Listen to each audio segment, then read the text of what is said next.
enough quarterback stuff. Let's talk about the rookies. Every rookie except for Trey Lance. Let's give a quick rundown of what you guys think, starting with Aaron Banks, who had some one-on-one reps right in front of you today. I thought that Banks looked good. My biggest thing, so when they announced that pick, I do a lot of draft stuff. I did hundreds of mock drafts, and I did not think the 49ers would touch a player of that size because typically Kyle, since he's been here, is like the more agile fleet of foot guards. The thing that really stood out to me with Banks is just his sheer size. He's a very large human, and I know the 49ers have a pretty big line on both sides. They are a bigger team, but the biggest thing for me with Banks is that he's so hard to move that I think the Niners got to a point where they knew that interior pass rush, and for anybody who can stomach it, if you go back to that Super Bowl they lost to the Chiefs, what really ate that team apart was they fell apart in pass protection on the interior at both guard positions and center. And I think that they were just at a point where they're like, we're making this investment in Trey Lance. Even if Jimmy's there to start the year, this team is so good. We need a guy that's not going to repeatedly get abused by interior defensive linemen. You have to think about them playing Aaron Donald twice a year. So I think that Aaron Banks is a guy that while his technique is very sound and he's very promising as a prospect, and I think he can be good in that zone blocking scheme, he's so big that I think he's just like when I went back and watched his tape, he very rarely got beat, and he not only was like rarely getting beat, he was punishing opposing three techs and nose tackles with ease. So my biggest thing with Aaron Banks is that I think he just gives them a size and kind of like a grittiness that I don't say they haven't had on the line because they've had Joe Staley, they obviously have Trent Williams now. But he gives them just like kind of like that Kinlaw effect the D-line had last year, where this guy is just such a massive human being that he's really going to clog the middle for them. So I thought he looked great out there today, and I thought he lived up to that kind of big bully reputation that he gave off when I watched his college film.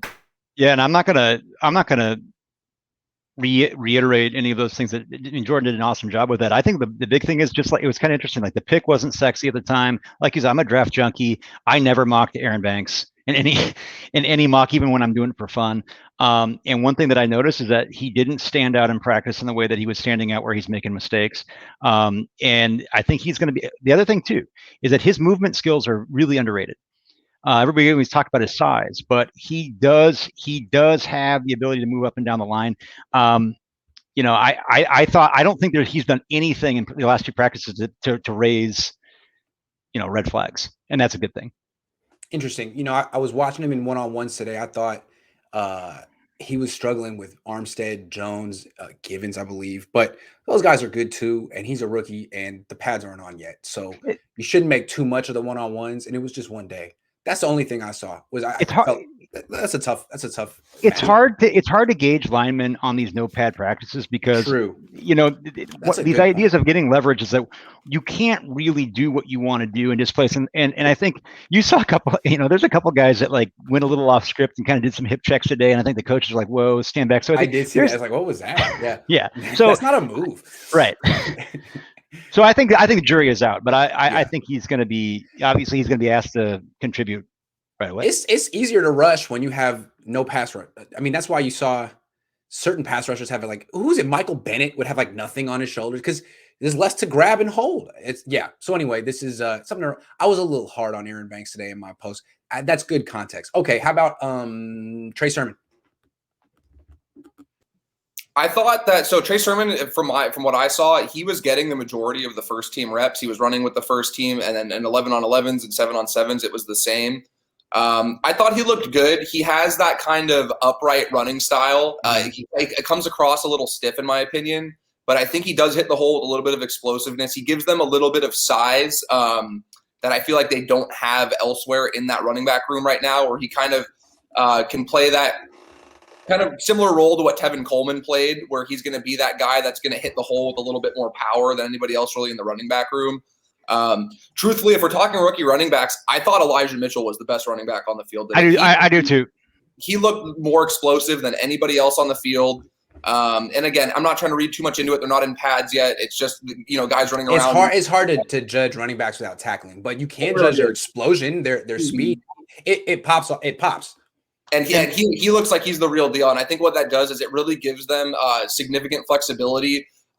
Should Raheem Mostert get paid elsewhere this offseason, if he unfortunately suffers another injury this season, if anything happens to him for any amount of time, they have a guy that can replicate that speed, because I think that's one thing when he went out last year, you really saw that element of the offense disappear. And I think having Mitchell and having Sherman, you get these guys with young legs that are going to be able to come in. And because unfortunately, the reality is in the NFL, if you're a running back, very few are going to play through their second contract at the same level they'll play through their rookie deals. So if you can get guys in for very cheap on day 2, day 3, that can come into a system like this that we know with Turner and Shanahan is going to be friendly to running backs, I think that they have to keep doing it. And I think that it gives them a great succession plan to the point where they're not stuck. They have a contingency. They're not really forced to pay a guy like Mostert who's approaching 30 as he's going to be entering free agency in the offseason. So I'm really high on Elijah Mitchell. I think I would be shocked if he didn't make the team personally. Yeah, and Jordan took the words right out of my mouth, by the way. I was going to go and not talk about Trey. I actually, for the first 2 practices, the running back that's really caught my eye is Elijah Mitchell. And I don't want to rain on Trey Sermon's parade. I think Trey Sermon can be very productive, but I think we need to pump the brakes a little bit on the idea that Trey Sermon is undoubtedly going to be the bell cow guy or this number 1 guy. I mean, Raheem Mostert's still there. They're working him a little bit gradually. Mitchell offers, we can also talk about his contributions to kick returning. Yesterday, they didn't do any of that. Today, they were doing the kick return, punt return kind of stuff. They had Ambry Thomas. They had Elijah Mitchell. They had Debo. They had Ayuk. They had Sherfield? No. Yeah, Benjamin too, I think. And so like they're going through that. I think Mitchell can prove to be just as good of a running back. And that's the nit that in the draft that I did pick, is that I'm glad to have Trey Sermon on the team. This is no knock on Trey. I do think, and you could say hindsight's 2020. At the time, trading up, I'm glad Kyle got a guy that he liked. I also feel like Elijah Mitchell in the 6th was there and is going to be that guy, can be that guy too. They're not identical backs, but they have a lot of similarities. And again, Mitchell, what we talked about him, the fact that he wears number 49, and it seems like a weird number. He is a guy that while he has that speed, he can run through you. You watch the Iowa State game. I would just, if anybody can get a hold of any of that tape and go back and watch some of those film, and even if it's highlights, like just go see how this is not just some shifty one cut, can't hit contact. I mean, this guy can take it. And so he's the guy that's popped off the screen to me. Yeah. I think let's remember it's hard to judge these guys in practice. I still like Sermon. What I like about Sermon from when I watch him is just how hard he is to tackle. Like, always lands on his feet. His center of gravity is so low, isn't it? It's ridiculous. He always spins and lands on his feet. He's like one of those like things that you punch and it keeps landing. Anyway, I like him, and I think he's also has a lot of agility. He kind of reminds me of like Arian Foster a little bit with that upright running style, but he's quick. I think he's good. I mean, Arian Foster was like 230, so he's not quite like that, but I like him. I also like Elijah Mitchell. He kind of reminds me of Breida. He runs hard. He runs fast. He's could be one of the fastest players on the team. All right, Ambry. That's my guy that I wanted to watch, especially with Emmanuel Mosley being sidelined here. I've actually going to focus on more on his DB drills because they have the DB unit right in front of where we're sitting there. What I've been impressed with is he's not the biggest guy. I mean, he's got height, but he's not, he might not be as yoked as some of these other guys, but he does show off those ball skills. He's got great hands. I think that you're going to see him be your primary returner. I know you've been talking about Brandon Ayuk. I think we all 3 of us have similar opinions on that. And you think he's going to return punts? Ambry Thomas? Yeah. I think Ambry Thomas is going to be a returner. Yeah. Okay. Because he returned kicks at Michigan, but not punts. I get that. And I think that he's going to have an opportunity to show that being a possibility. I don't know. I know he's fast. Yeah. I mean, and what I'm saying is put it this way, I think all 3 of us feel that you should get the ball in the hands of your playmakers whenever you can. I think we all would love to see Brandon Ayuk have the opportunity to have the ball in his hands more often. Mm-hmm. I also think that if Kyle is reluctant to do that, I think that Ambry Thomas is going to be a person that can dovetail right into that position, especially if he's not going to be playing outside a lot right away. In 11-on-11, I haven't seen enough. I have to admit, I'm not going to sit here and I'll focus a little bit more on tomorrow's practice, but I have liked what I've seen in drills, and I think that he's looking pretty fluid. He's looking ready to go, and I like his confidence. I love this dude and his attitude. When he's on the mic. So we'll see what happens tomorrow. So my whole thing with Thomas is I think he's more of a project, to be honest. I would feel much more comfortable personally with Mosley, Verrett, K1, even Demo Lenore. If there's a rookie who's gonna get a path to snaps first, I think it would be him. But my whole thing is that you have to maximize value, because one thing I would love to hear your guys' thoughts on this as well. I was trying to remember the last time when I really had a hard time projecting the last maybe 20 or so roster spots, because there's so many guys who could make this team, because it's such a deep they have so many good bodies at camp right now. It's such a deep roster that I think there are going to be some positional battles that aren't going to be as easy to project as they have been in recent years. So for a guy like Thomas, I think he has to offer some kind of value as a punt returner, kick returner, gunner on special teams, something there to justify him eating one of those depth corner roles, because I'm not he could have improved a lot. He did sit out this past season, so most of his tape is 2019 and prior to that. But there were some games from there, particularly the one that really stood out to me was when he went up against Chase Claypool, who is an NFL level talent, as we know, in Pittsburgh. Claypool got the better of him. And again, it's just one game, and I don't want to read too much into it, but I think that Thomas is a guy who is on a little bit more of a developmental track. And just based on the picks they've made, the guys they've prioritized bringing around, not re-signing Sherman, I think that they are going to lean a little bit more man heavy, or at least run a little bit more man match and do a little bit more than the heavy zone scheme that they've run in recent years. So the majority of what Thomas ran was press man at Michigan. So he is in a position to succeed. I just don't think it's a situation where he's going to be thrust into that role immediately. I do believe he has some development to go through. But if he can offer a role as a returner, he's much more likely to have that roster spot. But he's a guy, like when I saw it there, they have a really deep corner room. I think guys like Tim Harris, Ken Webster, some of these guys, like they're vets who've been around and they can play. So as much as you want to think a guy you spent a third round pick on is a lock for a roster, if he can't offer value as a returner, he's going to have a challenge. It's not just going to be a walk in the park for him to make this roster, in my opinion. He's going to definitely have to earn it. Well, I mean, I think he'll earn it, but I think he's he's on the roster. I mean, I can't see. I think he was one of their guys, that you talk about when you talk about my guy. I think, he was clearly, a scout's favorite, in the scouting department favorite. And I think that he will contribute in returning. I'd like to see, again, with the pads off, I do feel the offense has the advantage. I really do. And receivers have an advantage. The guys they don't want them jamming. They don't want them, touching. They got to give them a little bit more cushion. We'll see how that, I think we'll get a better evaluation of our DBs the more we go on. But one thing Jordan said is true. I think everybody's kind of been bemoaning the fact that the DB room might be like the weakest, the team. And I think they're a little bit deeper and better and if we're looking at safeties, and we're talking about rookies right now, but there's more versatility in that room than I think some fans are, recognizing. But like I said, if Mosley falters and Ambry Thomas is asked to contribute, like Jordan said, if there is more development there that's needed, it's going to be an interesting dilemma. I haven't been impressed with what I've seen from Ambry Thomas yet. It's been a couple of practices, and I'm with Jordan. Like, what are the expectations really? He didn't play last year. He wasn't a top 100 pick. What are the expectations really? I think I like the idea of using him on special teams as giving him like a way to contribute this year. He has height, speed. He could be good down the line, but I don't know. I'm not really impressed with really just in the 11 on 11 stuff. So I wouldn't expect much from Ambry Thomas yet. Then there's three more rookies. There's Jaylen Moore. I'm interested in him. They have him at left tackle. He's the second team left tackle, not Sean Coleman, not McKivitz. And I mean, I haven't seen enough to tell you how good he is, but they must think something of him to put him there, because they were talking about having him at guard. And maybe they have to put him at left tackle because School got hurt. But that's where Moore's being played. Hufanga.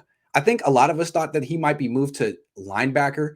No, he's playing safety. And in a lot of plays, he's like playing single high, which I didn't expect. So they really like him. And then the last guy, Diamador Lenore, haven't seen much from him. I feel like he's been playing on the third team defense. They got Mark Fields ahead of him right now from Clemson. What have you noticed from those three at practice? I would say that actually of all the DBs, Thomas, Lenore, and Hufanga, the guy that actually stood out to me most in drills was Lenore. And I think the guy I'm most geeked for in the draft out of all those guys was Lenore.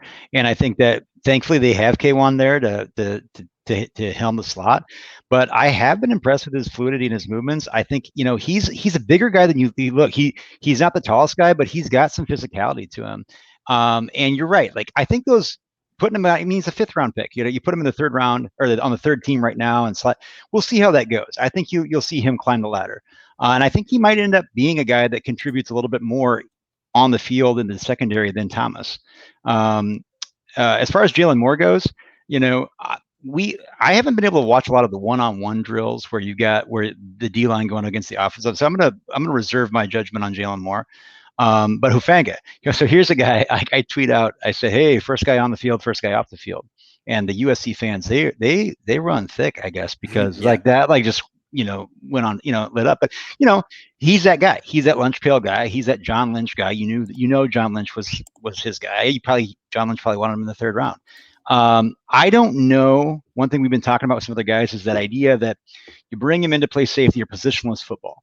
My whole thing with that is, I think that you're going to need to have a little bit more, I guess, quintessential athleticism across the board to be able to fulfill that role. I don't know if Hufanga is that guy. That was the pick of all that I am cheering for that dude. I am rooting for that dude. I'm very interested to see how he conducts himself in practice going forward.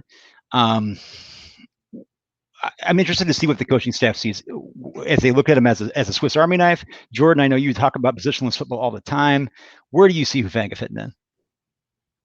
I think he honestly can play that box safety role, and he can take that. I think he can kind of do what Tart has done for them in recent years. I think that he's a guy that if you watch his college tape, his play against the run and his play within the box is far more appealing than when he's isolated in coverage. But I've thought, like Grant pointed out, he was left in single high situations. They definitely weren't trying to hide him. They definitely were giving him every opportunity to prove he could. And he didn't do anything to me that stood out where I was like, oh man, this guy's a liability. That's what I'm seeing too. He's like instinctual. He knows where to go. He's pretty good. And there's something really All-American? I don't know off the top of my head, to be honest. But I know as a guy who watches a lot of Pac-12 ball, he was a very good player, and I'm surprised he was still on the board where he went. And I think both of you, I think I saw a tweet from both of you about it. There is really something to be said about being the first guy on the field and the last guy off of it, especially when you aren't, guaranteed. Like it's easy to have that mindset and, say I'm going to be the first guy on, last guy. But when you're actually doing it and you're demonstrating it, I think that goes a long way. And again, you want to have guys on your team like that, these guys are, they're getting paid handsomely, but you want these guys that are going to run through a wall for you. And I think that's something that John Lynch and Kyle Shanahan have done a really good job, and all the scouting department, all those guys have done a really good job identifying players like that who really do want to buy into this culture and do that. That to me speaks as much as the play on the field, that he really wants this opportunity. I see him fitting in great. And I think that the Niners are in a position with him, Tony Jefferson, obviously Ward and Tart. There's so much versatility, and particularly when you have a guy like Jimmy Ward, who's the ultimate chess piece, who can play in the slot, he can play outside, you can line him up at free safety, you can leave him in single high, you can roll out these 3 safety looks, and I think it really gives you a lot of flexibility. So Hufanga is a guy that I'm looking at. I think he absolutely could make the team, and if you end up with 4 safeties, I definitely think having Ward, Tart, Hufanga, and Tony Jefferson is a great start. I don't think they'll carry 5. You could even justify them carrying 5 if they plan on getting a little bit more creative with these defensive sets. But I'm really excited about him. And then with Jaylen Moore, if Jaylen Moore can play tackle, because I think he's capable of playing tackle and guard, I think it leaves the 49ers in the ultimate luxury position on the offensive line, because I ultimately do think Aaron Banks will beat out Brunskill. I think Brunskill offers so much more value as a utility guy that can play guard. He's taken reps at all 5 offensive line positions, as far as I know. I know he's at least played guard and center, and he's played both tackle positions. I don't know if he's played left guard, because Tomlinson never misses a snap unless his shoe falls off. But he's a guy that really offers that kind of versatility. So if you have 2 of those between Moore and Brunskill, it leaves you in a very good position, because offensive linemen, as you know, Grant and David, like they're going to get hurt at some point. It's not if, it's when. And if you have 2 guys that can step in at any moment, at any position, it just offers you so much versatility. And you're really maximizing one of those 53 roster spots when you have a guy that can plug that many holes at the same time. We look at 2019 and it wasn't always pretty, but Justin School and Daniel Brunskill played vital roles in those in that regular season, in those regular season games filling in. It wasn't always perfect, but I think the 49ers have shown that their big reason they really like Jaylen Moore a lot, and they show that they like versatility. I think versatility is the operative word with the way the 49ers are running. So when you go back to Hufanga, I don't think I think USC fans think he's running a lot. I'm not. I think the 49ers are looking at carving out a role for him that's going to be more situational. And I don't think they're gonna ask him to come in and eat up a ton of snaps. But here you talk about the over under. Like, what do you guys think? These rookies. I mean, we have 2 practices in. Is there a chance all these rookies make the squad? I mean, if you roll through, when you go through Trey and Banks, right? You go to Ambry Thomas, your 3rd round pick. He's making the team. Okay, it's Trey Sherman.